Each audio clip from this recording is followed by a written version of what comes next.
Apa dia pada Rejab? Dia tanya kita balik.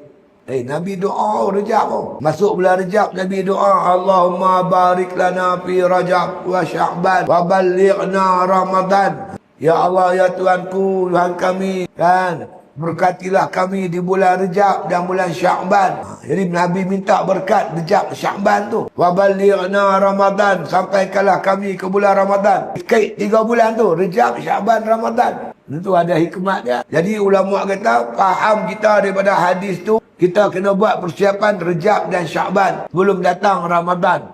Kenapa? Ramadan ni kita nak pulun, tuan-tuan. Nak pulun betul-betul. Manalah tahu, kot ni Ramadan terakhir untuk kita. Tengok kiri kanan kita. Tahun lepas bersama-sama kita, tahun ni tak ada arah.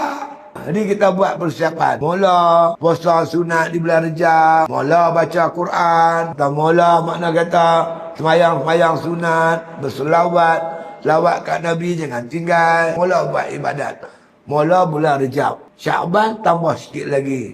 Mai Ramadan, insya-Allah kita bersiap sedia. Kalau Rejab tak puasa, Sya'ban tak puasa, takut-takut Ramadan dia tak jadi puasa Ramadan. Dia jadi pasar Ramadan.